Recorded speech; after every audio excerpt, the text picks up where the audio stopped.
Hello, everyone. This is Jade Inspiration Masters, and today my guest is Miss Deepa Koshaley. Welcome, Deepa, to Inspiration Masters. How are you doing today? Good, and thank you, Jay. Thank you so much for inviting me. It's my pleasure to have you here, and I'm glad you could find time and be with us today. About Miss Deepa, she's an established artist living in Dallas, Texas. She holds her master's in landscape architecture with additional studies in visual communication from the University of Texas at Arlington. And she also holds her bachelor's in architecture from her native country, India. And she's an amazing artist, but I will give you a sample of what is going on currently. So Deepa's work has been exhibited throughout the DFW area in several corporate offices and public venues, including Serendipity Labs, VentureX, Irving Art Center, Eisman Center in Richardson, South Dallas Cultural Center, Mary Thomas Gallery, as well as the work has been exhibited in an international contemporary exhibition hosted by MADS Gallery, Milano, Italy. Deepa is also the RYT 500 yoga teacher and an accomplished poet and an active community influencer. She has served leadership roles at the Art of Living Foundation, Texas Visual Arts Association, the TVAA, Dallas Art Dealers Association, DADA, Irving Arts Association, and the Visual Arts Guild of Frisco. So again, Deepa, we're glad to have you here, and it's going to be a lot of fun for all our viewers to know more about you. And of course, there is some beautiful piece of art behind you. I think it's your piece. So that's an amazing piece out there. We'll talk a whole lot about it. So want to really find out from you, how did it all start for you, and what inspired you to become an artist? That's an interesting question. Like I have to think. Like I have been artist. As far as I remember, since my childhood days, Hmm. a very early childhood, I've been drawing, painting, um, just whatever I see from magazine, newspaper, whatever, like Hmm. leaves, flower, landscape, portrait. I would do anything. Hmm. Like greeting cards. Um, so it was just very natural to me, I think, Hmm. because my family background is more like Uh-huh. engineers, educators, politicians, Uh-huh. few doctors, but mostly engineers. Right. So they were, I don't, So maybe who was they, artistic actually out of all of them? Who was artistic? Was it mom and dad interested in art or? in singing, like arts, if you say, it's more like Uh-huh. singing, playing Uh-huh. music and stuff like that, harmonium, but not in visual art. Right. Okay. I Oh, was that's just great. one. So you are the one, you're starting the trend actually for the family. So that's quite There were interesting. few uncle aunties that they would do a little bit, but just like a hobby here and there, just for the house, a Uh, little bit, but nothing like as professional. I don't, I don't think we have anyone who's doing it professionally. So did So, you get any training in art, or you started yourself drawing and painting? so I'm a self-taught artist. Uh-huh. I did do a few classes in the as a child, here and there. Like Mhm. in my school, we had a teacher who would teach us this thing. And if I remember really, if I be really frankly frankly tell you this, Mhm. I don't think I was ever serious about it. I That's right. was, yeah, I don't think I was ever serious about it. Like Mhm. I would just do it, just talk about it, and probably not But serious. you do the canvas painting, right? A whole lot of on canvas. I My work ranges from minimal uh, to abstract expressionist style. Uh-huh. I also do Indian folk art, Uh-huh. same on paper and on canvases, Mhm. small to really large scale. like Uh-huh. 4 feet, 5 feet, 6 feet sizes. Okay, so Deepa, you mentioned that you do the canvas, you do the paper. Have you also tried some other form of art, means trying the painting or other things on other objects? Yes, I do. Um, like in architecture, we would like in my undergrad, we had done sculptures, and Mhm. that was the beauty of my bachelor was it was all a complete art education on Right. its own. We would learn history of art. We would have sculptures competition, photography, Mhm. um, like sketches on site, like urban sketching. So the only thing I think I we didn't have was abstract, Mhm. but we did Yeah. get a solid foundation of basic design from my Right. professor Vasu. I'm always going to be grateful to him Uh-huh. because he was the best teacher I could get on my first year of architecture. Right. So yeah. Fortunately, see, I was in pharmacy school, but one of my roommate was in School of Architect. And so he would bring in all the kinds of things and give us the colors and the gold and green and blue and what kind of feeling do you generate from this? And he would be asking all the questions and recording everything. And it was quite interesting to know about because it's a very comprehensive study. So I'm glad you have an opportunity of that nature. So that brings me to checking with you about the landscape architect because you are a landscape architect. So tell us more about it, what it is all about. So landscape architecture, I see. I mean, to make it really simple for everybody, is this green area, but actually it's just more than just your backyard and front yard. Just part of this. That's just a part of the whole ecosystem, you know. So what I practice in landscape architecture is residential design, hotel design, urban planning. Um, and what else? Hotel. I have also done RV park Mhm. design, gas stations and stuff like that, which I avoid to mention. But hotel. Then I'll show you some slide about spiritual village.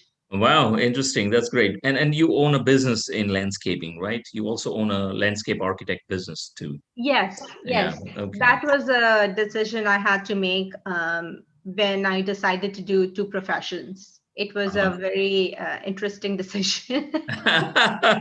So, and that's where you help a lot of people with a lot of their landscaping needs, and you do the architecture part of it. Yes, Mhm. yes. So, like for Right. instance, for residential, when I get a request, it could be from a homeowner directly.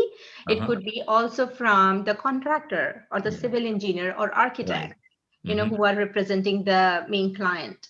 Uh-huh. So, and the process goes on, like, conceptual and then the design development and then the construction part of it. Uh-huh. You know, And you handle all the parts I from that handle point all the onward. parts. Yeah. Now I started taking more help for the built part, like Uh-huh. for the installation of landscape. Uh-huh. Especially last few years has been really challenging to find workers. So I Uh-huh. now rely on some of my good contractor. And now they have become like friends. They have a whole huge team. I collaborate with them. Uh-huh. But I also advocate for the main client. Uh-huh. Let's say they have a certain budget. I work Uh-huh. around their budget to Right, that's awesome. give So them. you get a call, you get a client, you give them a complete design. They pick and choose a design, and finally, you get it all the way to the finishing line to see that that happens. Yes, yes, Okay, yeah. absolutely. And they can also hire me as a project manager Mhm. just for the built part as well. Just for the Or they design. can say, Deepa, this is good, and we will just go with their own contractor. I mean, Mhm.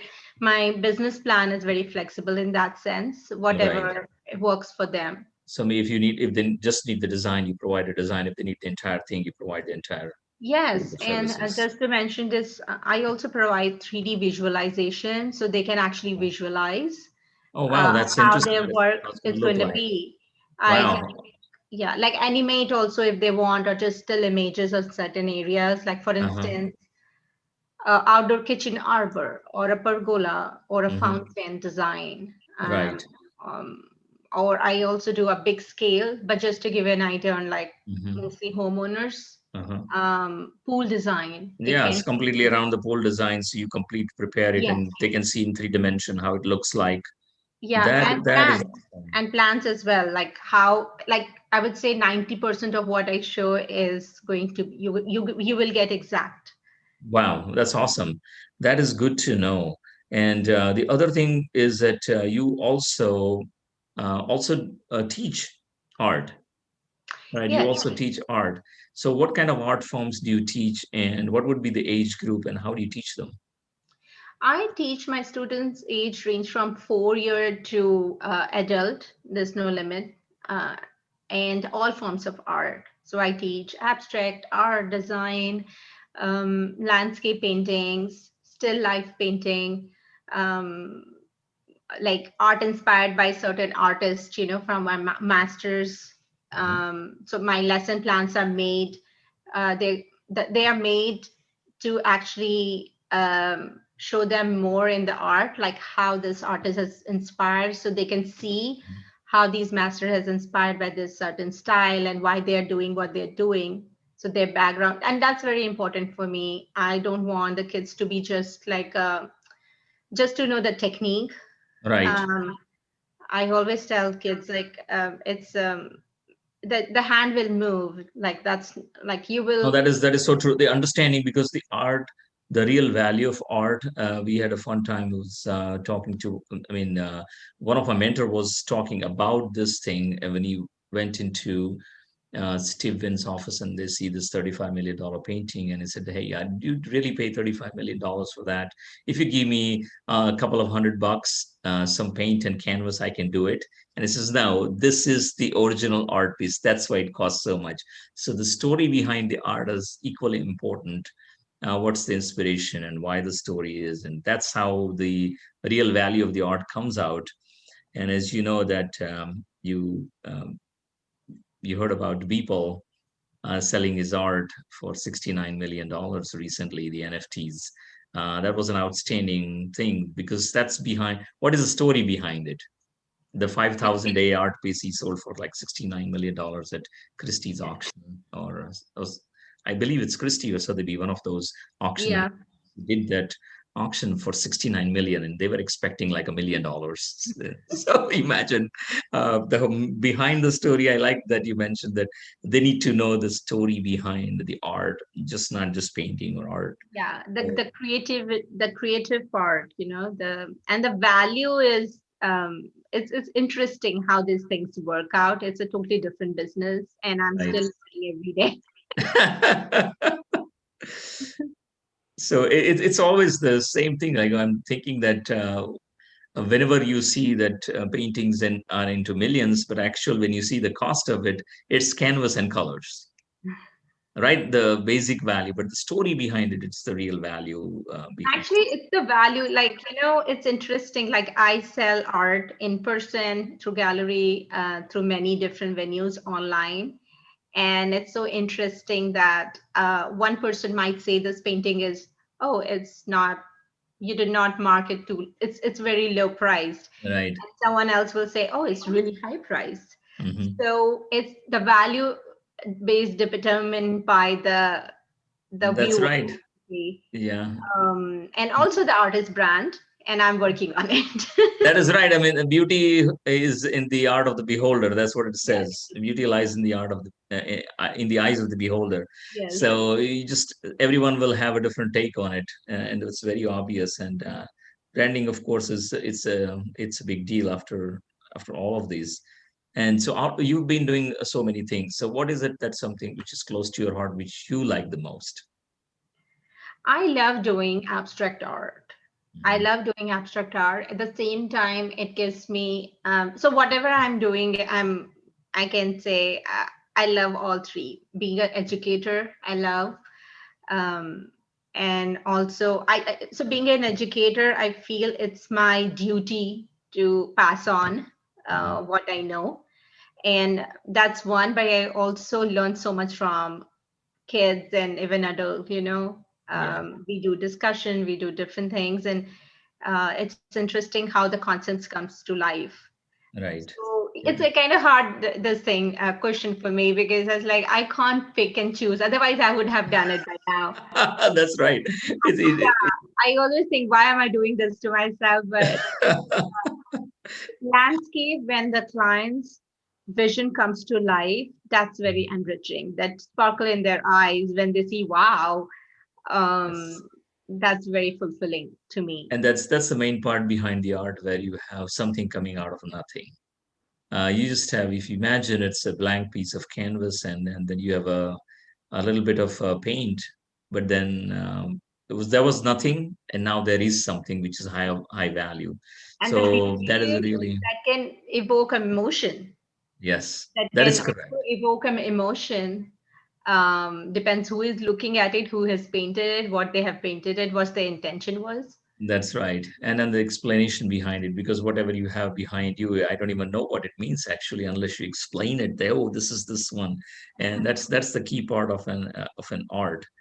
Also, we want to find out about what are your plans for the future? What are you planning in the future? Oh, wow. Interesting. I have really a lot of plans. Like I'm having back-to-back shows. Uh-huh. So currently my work is at Canvas Hotel Dallas. Uh-huh. Uh, and there will be a group show July 24th.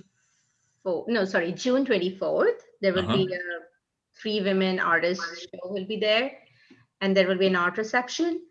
Then July 1st, I have a show at Mesquite Art Center, and they gave me a grant to have a show and to Mm-hmm. support my art practice there. Uh, Wow.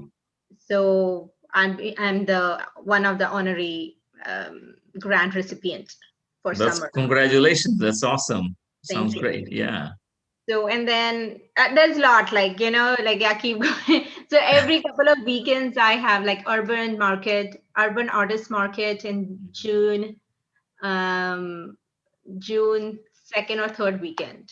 I have. I, and you are associated with so many organizations too at the same time in art. So I saw that it's a big list of organizations you're associated with.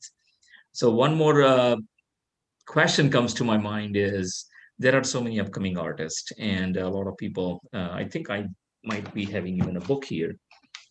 Very surprisingly, incidentally, it's sitting here on my table. That is, I'll share with you. Yeah. A Whole New Mind, Why the Right Brainers Will Rule the Future. That's from Daniel Pink. So I'm reading this book currently. So I just noticed that, oh, so that is something which is going to be very important. So a lot of young people are interested in art, and that's a form which we are going to go further, even if they are doing the computer developments. So what is your message for the young artist out there? My message for the young artist would be just go for it, don't be scared and don't try to fit into the norm, like what's current, what's in the fashion. That's the biggest trap you can fall in. Right. So try just be you, Mhm. just be true to yourself, Right. um, to what you're doing, so and you'll find a way. Right. Awesome. Like Wayne Gretzky, right? Don't skate where the puck is, but see where the puck is going, whatever your dream is. And again, how can people reach you? If they want to reach out to you, they want to learn something from you, or they have something of a landscape need, how can they reach you? So my email address is Deepa Deepa design DESIGN SCAPE @gmail.com. That's my easy way. Like Huh? just send me an email. But you can also view some of my work on my website. If you can go to www.deepakoshaley.com, and you will get two links. One is for art, one is for landscape, and just shoot me a message, and we'll go from there. Awesome. That's great. Also, I'll be including both of those links along with this interview. So that'll be great. Thank you for sharing that. One more Um, thing before I so for art, my Instagram has everything. Like, I'm on Oh, top of that. okay. So which shows I'm going to, which shows coming up, everything is there. And also you can sign up for my newsletter. Uh-huh. And you can go to www.deepaarts.com and you can sign up. Every 2 weeks I send newsletter. So you will be the first person to know when my new body of work comes out or my shows are Mhm. coming. Awesome. That's good to know, Deepa. Thanks for sharing that. So again, everyone watching, you can probably go to Instagram and follow her on Instagram to find out all the new things which are going on, as well as you can sign up for the newsletter. So that's a great thing that everyone can get constantly informed. Again, Deepa, it's a very nice of you to take time on behalf of the entire team of Inspiration Masters. I thank you so much for coming here, and I wish you all the best for all the upcoming events and all the things you undertake. Again, everyone, thanks for watching and thanks for joining us today, here at Inspiration Masters on the Inspiring series. So do not forget to subscribe our YouTube channel and to like us on Facebook so you do not miss any of those amazing interviews uh, from time to time, almost going out every week. And thanks for watching again. This is Jay at Inspiration Masters, and see you soon.